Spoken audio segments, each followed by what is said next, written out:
When you hear data warehouse, you probably think big databases, endless SQL, and something only data engineers touch. But here's the difference. Data warehouses are quietly becoming one of the most important tools in modern GIS. They let you run spatial queries on millions and billions of points of data, and join maps with business data instantly, and serve as a backend for AI applications. However, here's the catch. They're not built for everything. Data warehouses don't handle rasters well, some spatial functions don't even parallelize, and if you're not careful with your SQL, you'll watch your budget vanish thanks to pay-per-query pricing. So the question isn't just what can a data warehouse do, it's what should you actually use it for. That's what I'll break down today, how data warehouses fit into geospatial analytics, when they make sense, when they don't, and how they fit into the bigger picture of moving from traditional GIS to modern GIS. So before we get in, let's start with a few definitions. What is a data warehouse? Well, a data warehouse traditionally is a cloud-based system, and it's designed for something called OLAP, or online analytical processing. That means that you can read large-scale and read heavy analytics, not transactional edits. If you want to learn more about what a transactional database is, you can go ahead and watch this video, similar to this one where I break down what that looks like in post-GIS.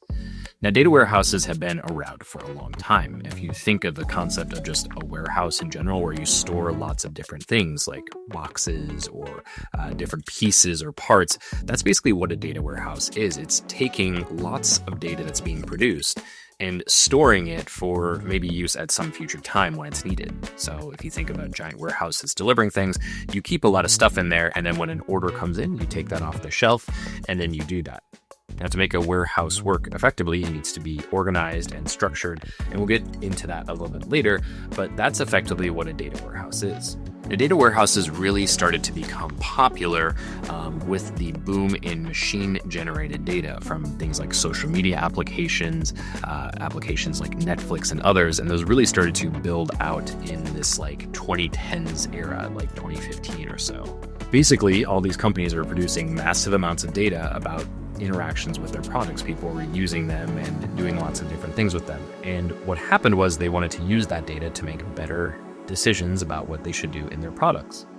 To do that, they needed, a data warehouse. They needed to store this massive amount of machine-generated data for people to ask questions like how many users were active over this period of time.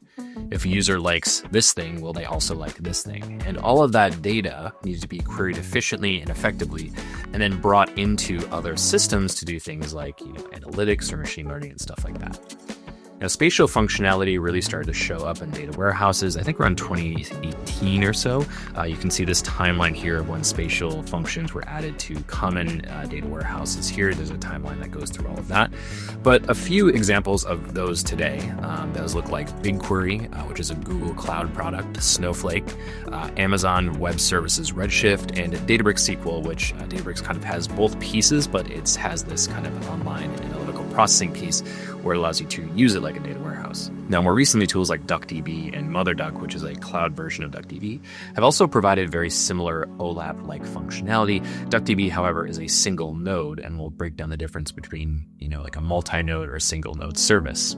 So what do data warehouses actually do? Well, if you think of an analytical question, let's break that down for a minute. What is actually an analytical question versus a transactional question? A transactional question will actually kind of add or update or change or modify a row of data. So that's when you're actually modifying something in the data. A analytical query, on the other hand, is actually looking at a kind of a question, like an aggregation or a join, or kind of slicing these massive data sets down to make them more consumable. So something like that might be what has the change or the average been in these areas over the last 30 days, right? You can kind of aggregate and group by that. Another very common one is a point in Polygon with like some sort of aggregation. It is the sum of all the values of these points that fall within these polygons or something like that. So there's lots of different questions that you can ask from a data warehouse, and you can do all these different operations using spatial and commonly non-spatial data. It's meant for these really large data sets that are coming in and changing a lot over time. So if there's lots of things that are being added, a really good example of this is like the New York City 311 data set, which is a really interesting one. You can probably, use that in lots of different systems, but it's basically 311 calls are being generated all the time. They have a latitude and longitude to them. And then you can perform these questions like, how many calls of this type happened in the last week in these areas? And you can do stuff like that. So that's really where they fit in. As I mentioned, warehouses now are adding like a native geometry or geography type depending on those. And it's primarily focused on vector analysis, using those functions to work with vector data sets and ask these kind of big questions and adding in geospatial data. Let's talk about why you should care about this. Why would this matter to you? Well, the biggest thing and the most common thing is like doing a spatial join, right? Where other systems are struggling. They might not have enough kind of bandwidth if you're doing that locally or with other tools. A spatial join, and when I say a spatial join, that usually means a point in polygon and some sort of aggregation, right?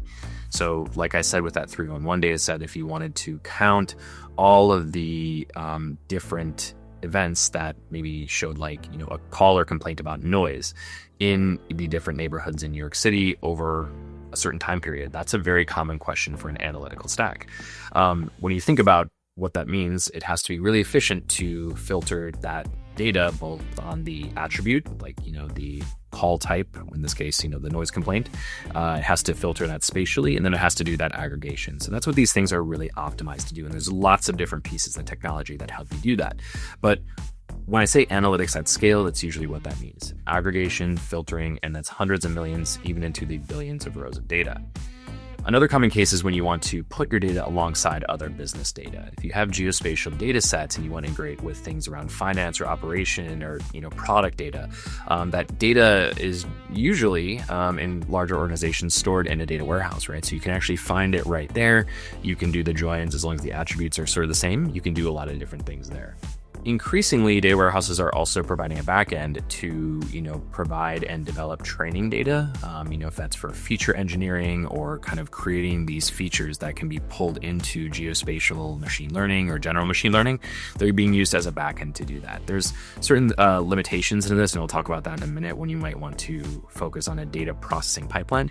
But if you're looking at like event data over a certain period, and once again, going back to that aggregation use case or that filtering use case, then it makes a lot of sense to have it there, and you can do that.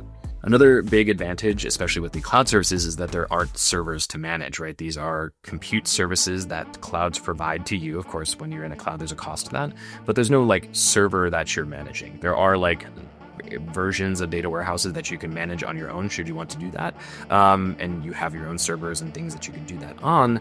But really that's the big advantage is there's no server to manage. It's called elastic compute that grows and shrinks with your workload. So it has that kind of cloud native scaling on the back end.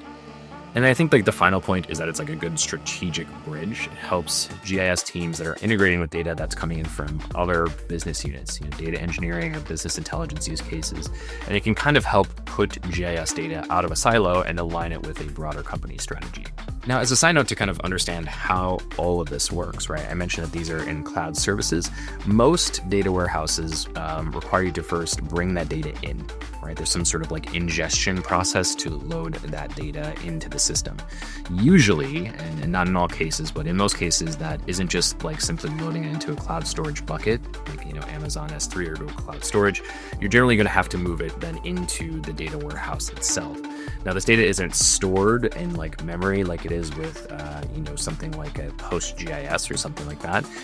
It's usually at a lower cost because that data is partitioned and indexed and structured in a way that's really efficient for the engine or the OLAP engine to query and kind of understand that data. So this is kind of an architecture of what that looks like in the Google BigQuery world. So BigQuery is pretty interesting because it actually originated from a engineering product inside of Google and then was built as a cloud service that people can use. So it has this very structured storage layer that's separate from like normal storage. And then it has these processing units that plan the query, take it, split it up into different parts, and then spin up the compute and then retrieve the data that it needs. So if you think about it, like that goes all the way back to that warehouse analogy at the beginning, knowing where things are, there's, sort of structures about like partitioning and grouping and clustering data, all these things that you can do to the data to make it really efficient.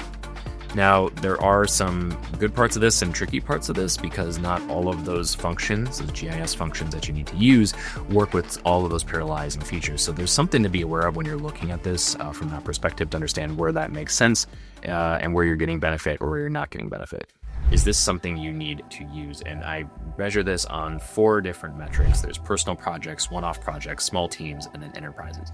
So for personal projects, it's usually something that's going to be overkill. You're going to have to bring all the data in, load it into the data warehouse, spin up the queries and the compute. And that also has a cost. There's some free tiers that these platforms give on certain, elements. So unless you really want to build a project, like a personal project that shows you that you know how to do these things, it probably doesn't make sense. You can use local systems. DuckDB is a great way to do this. SedonaDB is a great way to do this as well. So you can actually do analytical spatial queries really efficiently just on your local machine without having to build out this whole cloud service. So that's one thing that you can be aware of. Personal projects, probably not as important for a data warehouse. Now, for one-off projects, again, I wouldn't rank this super high because if you're just pulling it in for that one thing to do that one query, there's certainly local tools that you can do that accomplish this same thing. If you put a little work into them, you can get them to work, and it probably is a little bit less overhead than moving all that data into the cloud and into the data warehouse system and something like that. So, there are some public data sets that are on these platforms that make it seem like a little bit easier to use. And that might work if the data is already there and you just need to do that for that specific thing.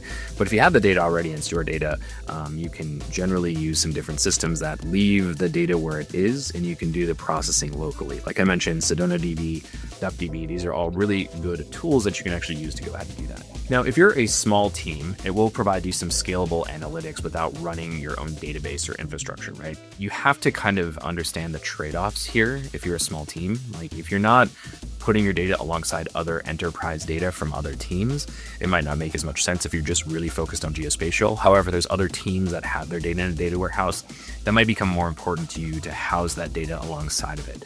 But once again, if you just need to do a few processing steps, you need some, do a few big data transformations or joins or stuff that I mentioned up earlier, there's certainly local tools that allow you to do this as well. So that, it kind of depends, right? If you're a small team, you have to evaluate, do I need this? Is it a requirement of my organization or something like that? And then if you're in an enterprise, there's a good chance that somebody somewhere is probably using a data warehouse, and you may want to position your geospatial data right alongside that. So it can really be an essential tool for embedding geospatial alongside other enterprise data and integrating that information that maybe you're producing into the strategy for data strategy, data engineering, business intelligence, AI pipelines, all the data that's being used across the enterprise. You can effectively put geospatial data right alongside of that.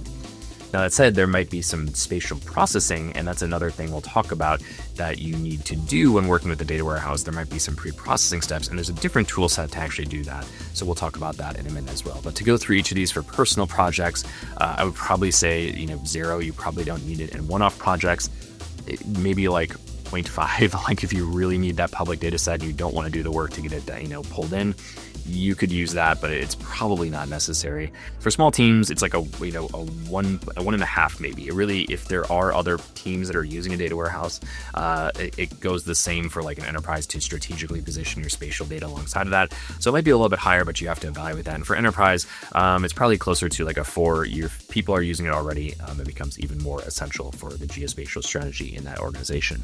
So how do you actually use a data warehouse? Like I said, you have to take your spatial data and pull it into an accepted format for the data warehouse. And that usually means transforming that spatial data into a CSV, JSON, Parquet. There's some other file types that are accepted in these as well. And increasingly, some data warehouses are accepting cloud native formats like GeoParquet. So the first step is actually taking the data out of the format you have it in, and it must be in that format. You'll notice those are all vector formats. So if you have any raster data, you would have to vectorize it and do some different things to do that to actually get it into the data warehouse itself. Now, once it's there, you're going to load it into tables. You want to do some processing once you get it there to cluster your data, partition it appropriately, do some of these different things. And that depends on the warehouse you're using, but this is basically some steps to organize the data. When I say partitioning, that means it's splitting it up appropriately. You could split it up by date. There are different ways to do geo-partitioning, but that might even happen at the lower level. And some data warehouses don't really support geospatial partitions within them. time. So you have to understand the specific functionality in your data warehouse itself. Once the data is there, you can basically use spatial SQL. There's built-in functions like st-intersects to do these spatial kind of joins. You can do distance measurements. You can do lots of different things with these different functions. Now, each one varies in terms of the number of functions they support. And it's also important to note that some will support geometry and geography, or the projected geometry and then the spherical geography, as well as some will only support the spherical geography. So there are some limitations also, again, once you go back to projections and stuff like that you need to be aware of. Now, once the data is there, you can join it to other tables that you have access to. You can certainly bring in a lot of different, other data. And then the biggest advantage, it's really easy to connect that to other tools. Just like a database would connect into BI tools. Maybe that's Tableau, Apache Superset or Preset, even things like Looker, Power BI. It can connect into all these different tools. And it can integrate with Python libraries into like Python notebooks and stuff like that. So you can retrieve some of that data in, and actually allows you to use that kind of as an analytical query engine. Once again, you could do a lot of this if you have the data sitting locally with, things like, DuckDB or SedonaDB. So just be aware of that, but it allows you to do all those other connections that require a cloud very easily. And a lot of other vendors are like offering direct integrations with these tools. There's tools like Esri and Cardo and Felt, Atlas and more are all offering like connections to easily pull in your data from BigQuery or Snowflake or others. So a lot of different tools are actually doing that. I think QGIS might be supporting some of these through plugins. I have to check the most up-to-date ones, but that's another thing is you can actually pull this in and easily connect to those different systems. So one of the big things that you need to watch out for is actually that raster data can't work in these. When I say raster data, I mean raster, like geotips as well as array-based formats, things like X-rays are, stuff like that. There's certainly other ways that you can do this if you need to kind of enrich your vector data. I mean, you want to do like a processing pipeline before that. You could use something like Apache Sedona. You could even use tools that work just in pure Python, depending on the scale of your data. So there are ways to do that. You would basically turn that into vector data, enrich the vector data you need, and then pull that into the data warehouse. So it's not an out-of-the-box thing with raster data. It's mostly meant for vector data. So that's one thing to be aware of when you're working with the data warehouse. Now, as I mentioned there, I mentioned data pipelines, and this is a really important differentiation for data pipelines and processing systems versus the OLAP or the online analytical systems. The OLAP systems that we're talking about here, data warehouses, are really great at aggregations and queries, and what really works well is when the data is processed to do something like that. A lot of these data warehouses and production systems have a whole data engineering team behind that are doing all the work to process the data to make those systems work as efficiently as possible at the cheapest cost and do stuff like that. You can, there's a good video here that kind of tells a story about that, just some simple data processing that saved tenfold the stuff at Airbnb. This is from a data engineer creator called Zach Wilson. If you want to check that out, there's a good story there. But effectively, these data engineering teams have pipelines that do that, and geospatial data is no different. You would need some sort of data processing pipeline to get that data in an efficient form, to put it in there, to actually have it run those analytical queries really effectively. Now, data processing looks a little bit different. As you can see here on this chart, there's data processing systems here, and then there are the OLAP systems over here. So if you have to do this really heavy batch processing, or you're doing some different analytics on the data, even things for like creating features from spatial data that are heavy in terms of not just a spatial join, but maybe you're doing some intersections or clippings, or maybe you're doing zonal stats with raster data. There's a ton of different functions here that are more well suited for these types of processing systems that include things like Apache Sedona or Wherebots. Databricks has some of this as well, so they're kind of like, they have both pieces here, but they are actually distributed computing systems that are meant for this processing, not on-demand query systems, which was an OLAP does.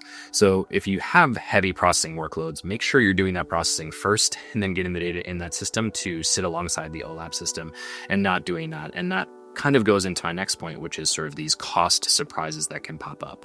A processing system, basically you spin up the system to do that, and you're paying for time. Like, if it's in $1 per hour example, you're paying that no matter what you're doing on the system. Now, a pay per query model, which is what a lot of the data warehouses use, are actually you pay for the amount of data that you query, right? So that means if your SQL is not formatted correctly, you're running repeated queries, you're doing these different things. If you're doing a very large data, that can become very expensive very quickly if you're building that up. So it's something to be aware of that you want to have, to keep an eye on, is those cost things. And that's why I say, don't do the processing there, because you're paying per query. And if that's running for a long time and in a lot of data, you could be hit with those surprises down the line. Now, another limitation is that these are systems, like I said, you have to pull the data into like their kind of proprietary storage system. If open storage using just regular cloud storage and stuff like that is important to you, leaving data in cloud native format so other people can access that, a data warehouse won't do that for you. It's really meant for like putting it alongside other data that's already there. So there's a really, you have to be aware of that storage system is not going to allow you to share that openly as like GeoParquet or other open systems that you could with like cloud native geospatial data. It's really good for the processing piece, but you have that trade-off of pulling it into their storage systems. Another kind of gotcha you need to be aware of is looking at if spatial functions are parallelized. Some of them are not, optimized across distributed compute. Some things like ST-union, ST-buffer, some of these geometry transformations can run slowly and don't actually like have that, parallel effect. Things like spatial intersections, ST-intersects, that's what they're really good for. So they can distribute some of those. It depends on each of the systems. So you just kind of have to understand, is that function that I need going to be parallelized? And if it's not, you should probably be doing that sort of work in the processing pipeline. So a lot of those things are, like I mentioned, the ones I've seen before, like ST-buffer, doing different things like ST-intersection, where you're doing like clippings and stuff like that, advanced overlaps, those types of things you might want to move into the processing pipeline and then just use that for your spatial joins that are living alongside other data that you want to use.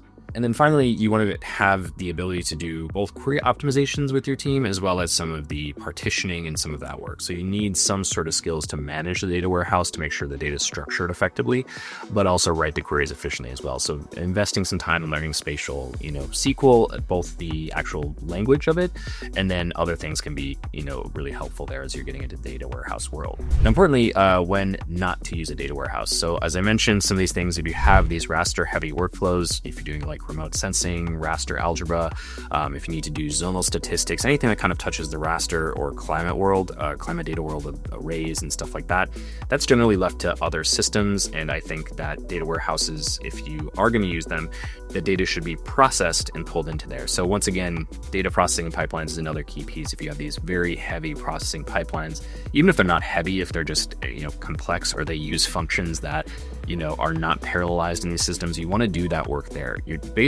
want data to be structured and ready for those analytical workloads when it lands in the data warehouse, not before. So when you're really having to deal with heavy processing, like you have to do all these different things, I mentioned a lot during this conversation, but you have those processing pipelines, look at some of these different tools for processing, things like Apache Sedona, Whereabouts, you can use Dask, and some different tools like that to handle some of that heavy processing work that you need to actually pull that in to those different systems. When I say heavy, I know that can be like a very difficult term. That's not just number of rows, but that could be the number of features you need to create. Maybe the joins are incredibly complex, or the geometries are very complex. All of those things kind of translate into heavy. So even though the number of rows might not be massive, millions or billions, if you have some of these things that are particularly complex, let's just call it that, using a spatial pipeline to do that more efficiently is the right way to do that. Now, if you need to handle like real-time updates or transactional things, use PostGIS or like an operational database instead. That's the right way to kind of handle that.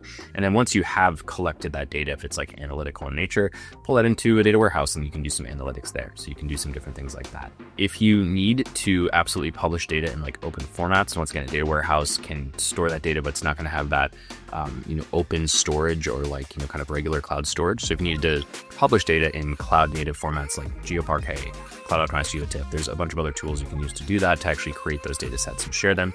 And then of course, for small and static data sets that fit just nicely in certain and again, for like smaller static data sets that aren't changing a lot, you can just use something like even QGIS or ArcGIS if that works fine, or even like local DuckDB or SedonaDB to do that analytics if it's a little bit larger, but it works and you don't need to do that one-off type of work. So finally, where can you learn more? All of these different data warehouses have plenty of documentation to go along with them. So for BigQuery, Snowflake, Redshift, and Databricks, I've put a bunch of documentation below. You can go ahead and check that out. There's a bunch of great resources on the Cardo blog, so you can go ahead and check those out. They've done a lot of work integrating spatial analytics and spatial data warehouses there, so you can check those things out. And then I included a few blog posts that I've created kind of talking about, what are the trade-offs between these different systems? When do you need like spatial processing or things like that? So you can check those out as well. I put a bunch of blog links there in the description below. And then finally, I'll check out this video here that basically where I've tried to break down every spatial SQL tool ever. So it can kind of put you in the context of not just PostGIS, but data warehouses, things like Apache Sedona and others. So it gives you like a full breakdown of all these different things. So I hope that was helpful. Let me know if you're using a data warehouse for your geospatial workloads, and let me know how it's working for you and what you're doing. And yeah, hope to see you in the next video.